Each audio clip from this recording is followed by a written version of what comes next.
have an amazing 5-month trip to Israel. I'm really grateful to be able to come up here and share all my experiences with you guys. I want to start by thanking the Aspen Jewish Congregation, UJA, and NASA for all the financial and logistical support from the time of my bat mitzvah about 6 years ago until the end of my trip. I also want to say a huge thank you to Rabbi David and Cantor Rollin for their support and help. So when I was 13, standing on this platform, receiving a contribution that I could put towards any kind of trip to Israel that I wanted, I had in mind some sort of beach vacation, maybe like a Jewish history tour on the side.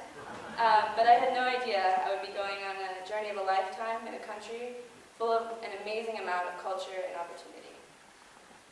In my senior year of high school, I decided I wanted to take a gap year to make some money and possibly make this trip to Israel. As I started researching the options I had, I realized how many opportunities there were in the form of programs, volunteer groups, and organized trips. The most appealing option, and the one that I decided to participate in, was an opan on a kibbutz. For those of you who don't know, a kibbutz is a small collective community of which there are many in Israel. Many of them have programs of study and work called an opan. Young people from all over the world can come and study Hebrew, work, and immerse themselves in Israeli culture. I chose and was accepted to one of the largest kibbutzim in Israel called Magan Michael. It's near Haifa, just a few hours out of Tel Aviv, if anyone knows where that is. Just saying the name brings back a huge flood of amazing memories. I started planning this trip many months ahead, and so there was an extremely long anticipation period, which made the day of departure just that much more exhilarating. The trip I made from the airport to Magan Michael was probably the most nerve-wracking, yet surprisingly smooth trips I've ever made. I had never really been out of the country, so that alone had me a bit on edge. I got off the plane, managed to get my bags and exchange some money, and eventually worked out the ticket dispenser for the train. Of course, only after I'd ordered 2 tickets. On that train ride, I attempted to keep calm, pondering what these next months would hold, and simply remembering again and again, I'm in Israel. Getting out of the taxi that I had taken from the station, I looked around at the seemingly deserted place in front of the Opan office, and I thought, great, what now? Alone. After looking around a bit, I found the Moadon, which was sort of our living room for the openness. And it was funny because my first words were, does anyone here speak English? And which, looking back, it always seems to me like a stupid thing to ask, since almost everyone that I met across my stay, spoke some English. In any case, I managed to find my way to my room and spent the night contemplating what the next 5 months of my life would be like. Magan Michael itself is one of the most quaint and beautiful communities I have ever had the pleasure to live in. And after the first few months of chilly weather, the whole place started to bloom with exotic flowers and plants and trees, many of which I'd never seen before in my entire life. Only a 5-minute walk away from our housing is a beach like none I've ever seen, and my fellow opanists and I visited that beach almost every day in almost any condition you can think of. By the end of my time there, it became almost as comfortable and familiar as mountains here at home. Not to mention, I got to have the tan I always dreamed about. Kind of big. The kibbutz members and my fellow opanists made up a community just as beautiful and welcoming as the area.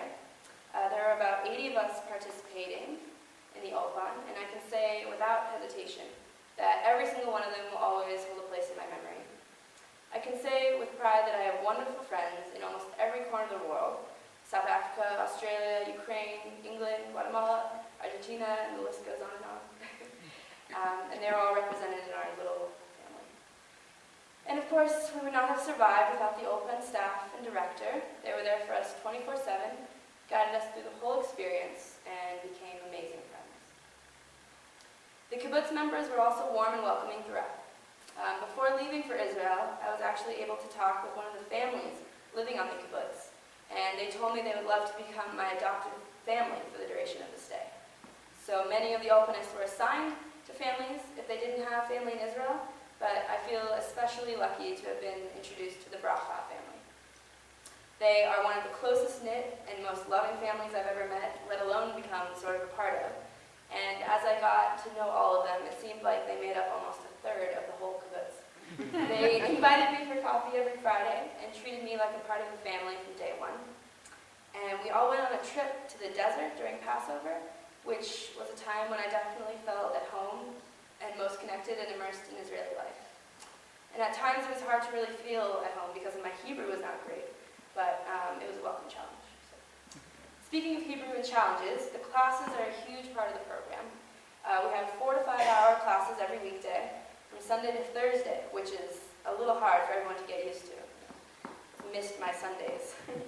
And we all had alternating weeks of morning and afternoon class.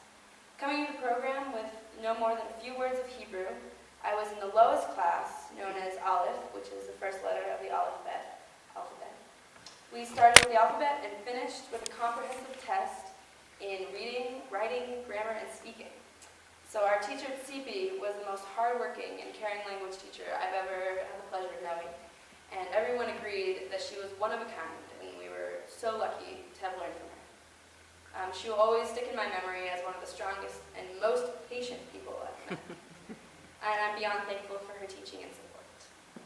Because of her, I hope to continue studying Hebrew and someday go back to Israel to test it out.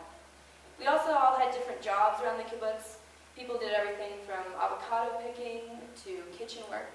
And many people agreed that I ended up with the easiest job of the whole entire program as a 2-hour kitchen staff member in our cafeteria, which left me most of the day to do whatever I wanted, which was great. On another note, all of the learning and culture and meaningfulness aside, I seriously had an amazing time. On the kibbutz, we lived just a few feet away from a pub that held weekly Friday night parties that brought people in from off the kibbutz as well. And it was a great way to meet a lot of new people.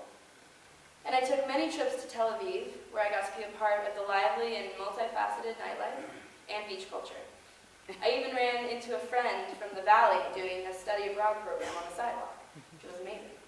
I was amazed at how many different languages were being spoken all around me, and pleasantly surprised at all the spread of personality.